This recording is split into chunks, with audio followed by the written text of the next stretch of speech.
What up, guys? Your boy, Just King ZA. Let's get straight into it. Business or capitalists, whether white, black, whatever capitalistic business owners are there in South Africa.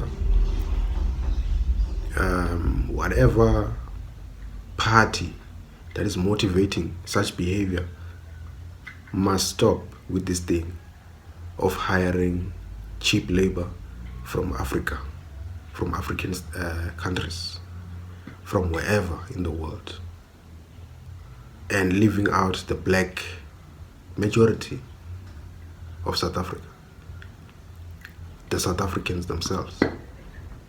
This thing of bypassing the people of this country to go and collect and get cheap labor from poor Africans. This thing must stop. It must stop. It's going to lead to a very, very destructive turn of events. It's already going there. We are at the tipping point. Every African, all these Africans who are here must be fearful, because we are at a very, very, very... People of South Africa have realized what's happening, and they have seen what's happening. And the problem is, this will lead to black on black violence. It will lead to black on black violence. While the people who are doing these things are at the background, you know. Because people are not going to go to a company, people are not going to go to Pepsi, people are not going to go to all these companies and unleash their violence there, you know. The most they can do is to loot, like they looted back when Zuma went to jail. But when it comes to the actual people at the ground, the people who have been hired for cheap labor, which are poor Africans, those would be the people to feel the wrath of South Africans. So you are not safe. They are not safe at all. I know you guys, maybe you are feeling that, hey, you are in South Africa, hey, you say South Africans are lazy, South Africans are lazy, what? Hey, you are enjoying the gravy train, eh? You're enjoying the gravy train. You're enjoying the gravy train. You think like you just bypassed the South African citizen and you are having a good time in South Africa. You're going to the malls that you don't have in your own country. You're going to the malls, you're going to Mall of Africa, you're going to all these things. Hey, infrastructure is beautiful, eh? South Africa, hey, South Africa. South Africa, nah, they are lazy as we work. You don't understand that you are being used as pawns. You don't understand that you are being used as pawns. And you are putting your whole life in danger. You don't see it. You do not see it. All these things, not that I'm motivating in xenophobia, no. All these things are a symbol of what can happen. The looting, the xenophobia, this and that, all these things can culminate and they can come together and become a very huge monster in our history in South Africa, you know.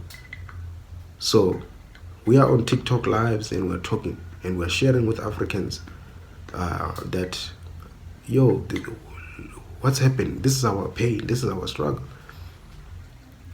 And we're going back and forth with them. To me, those lives, they feel almost like a boiling pot, you know. But when you go to those lives, one thing you should understand is that there's no common understanding. No matter how many lives people are starting, Africans, they request, and then they go back and forth. They argue, hey, you South Africans, you're xenophobic, you hate African. Hey, we're not going anywhere. South Africans are like, hey, listen to us. You don't want to listen. You think you're better than us. What? They're going back and forth. But one thing you don't understand, this is black on black. Your employer, the one who employed you for cheap services, is chilling at his house in Sandton. He is not arguing with the black people. You are the one to feel the burn of the outcries of South Africans. So pride needs to be lowered.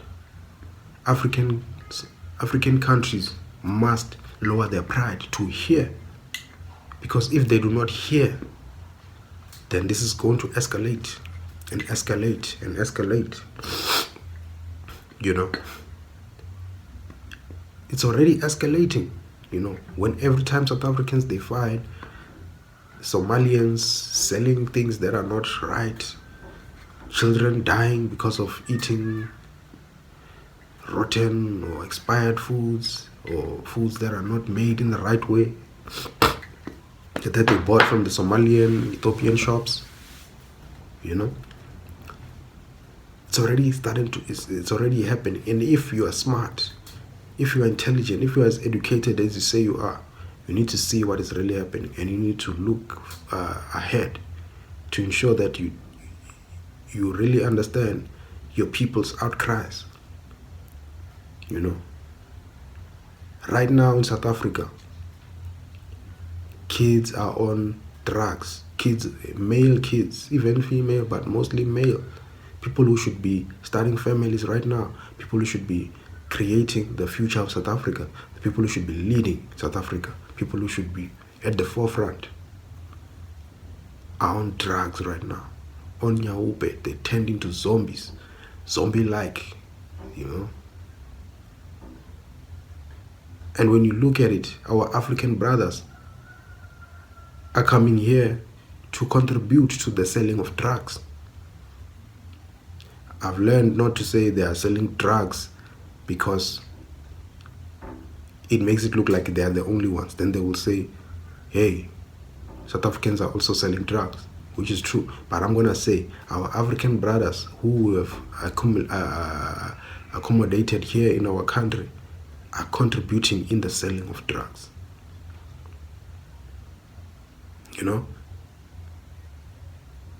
Helping in this thing of trying to take out our black majority and making our black majority to be useless. And then they're coming here to have children with our people, with our women.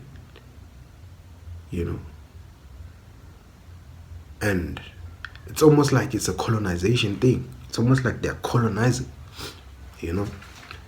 All these things, nothing wrong with finding a woman here in South Africa, no problem. Everyone is free to love who they want to love.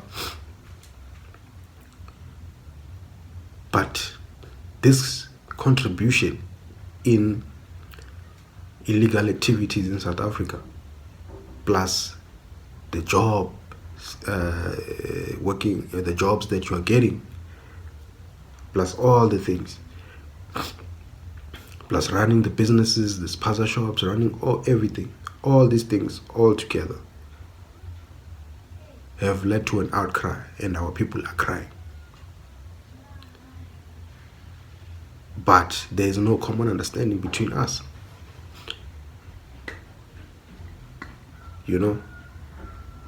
The cries of South Africans are not being heard. You know what I'm saying?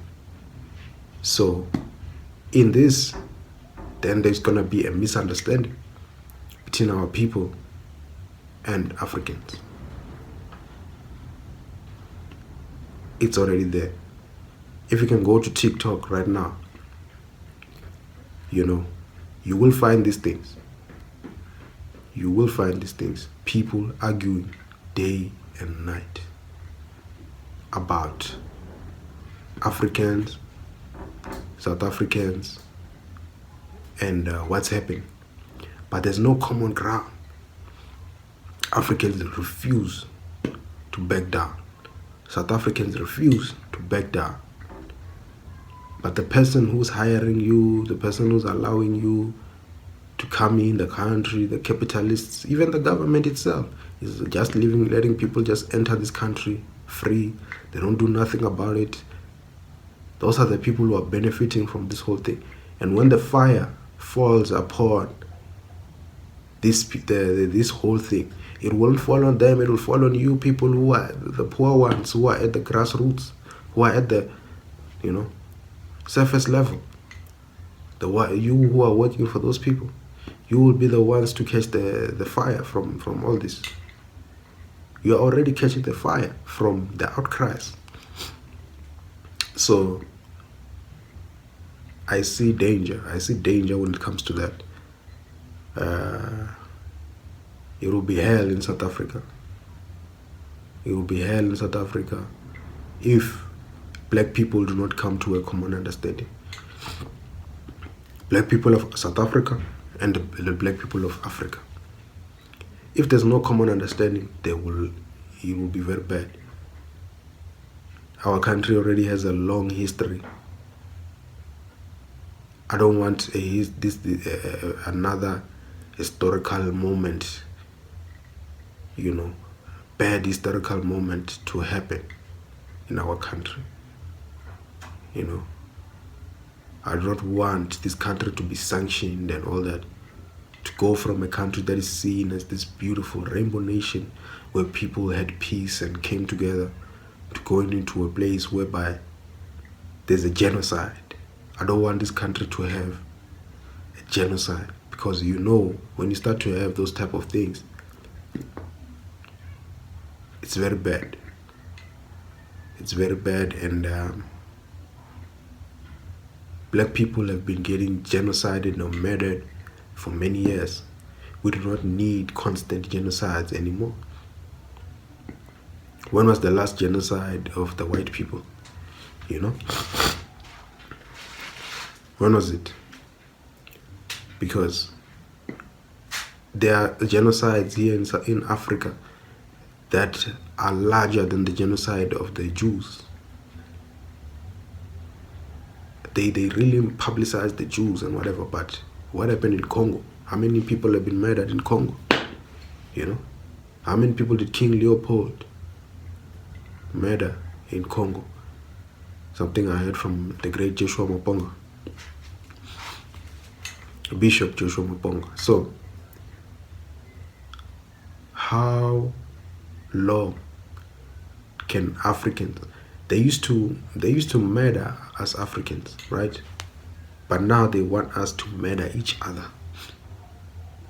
They know they can't do it themselves, so now they're turning us against each other. So this thing of classifying someone as lazy, that's a problem, guys. That cannot be a way that you refer to people as if you work hard, you work hard, and then what? What do you do with all that hard work? What is it that is so great that you accomplish? What is it? What type of impact do you have on the earth? What is it that you're doing that can be seen as something? You guys are just making money and keeping quiet and raising your kids, and that's it. You're just raising kids. What's so good about raising kids? It's cool, it's amazing, yes. But what is so brilliant about that? Because anyone can raise a kid. Anyone can have a child. It's a birthright. You have your child.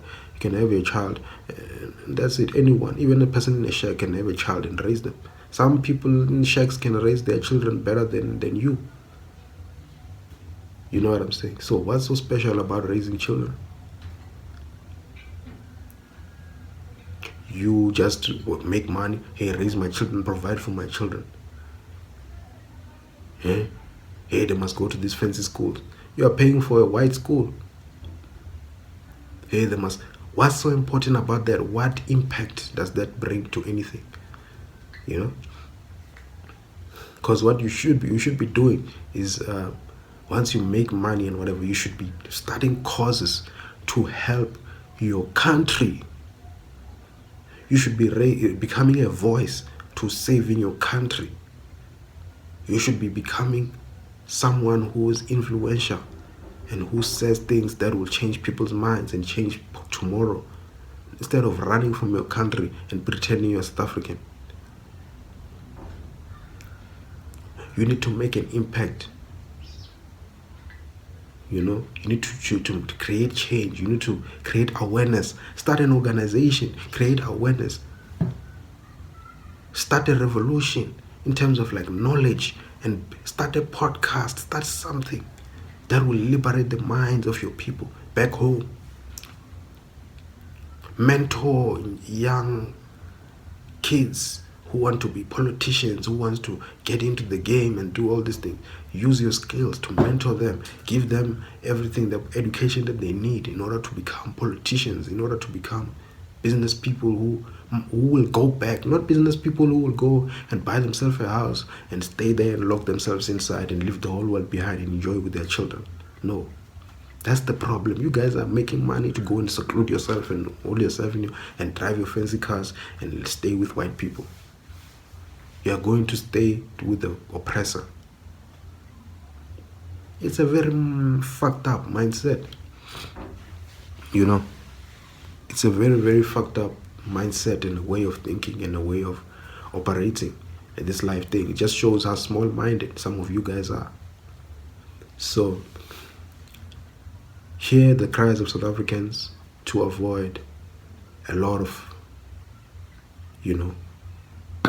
bad things from happening. Hear the cries of South Africans. Contribute to your own country. Build your own countries. Don't run away. This is not your home. South Africa is not your home. And I don't say that in a wrong way. I'm just trying to wake you up that even when you leave, it's almost like here in South Africa, someone leaves their province and goes to Joburg, and then goes to Joburg, now acts like someone was born in Joburg, forgets about home, does not build, does not create any infrastructure, any infrastructure at home, does not create anything, When that person passes away, they have to go and be buried back home where they come from, and you find that place is a junk status. So do you understand that this person has been living nonsense life, a nonsensical life? It's the same with your country. So do you understand? I've been able to show you within South Africa that this type of things are happening when someone goes to another province and acts like that. But in the end, they're gonna want to go back when they are no more, to be buried with their people, but they never give a F about their people. They just left, and you just want to be in the mix of what's hot. That's very Popeye mindset. It's craziness. I don't care if you drive a Ferrari, you drive whatever. Those things mean nothing. What matters is where you're from, your people, who your people are, building for the next people who come from your place to create impact. It's all about impact, guys. This life thing is all about impact. It's all about impact. Anyways, your boy Just King Zere is signing out.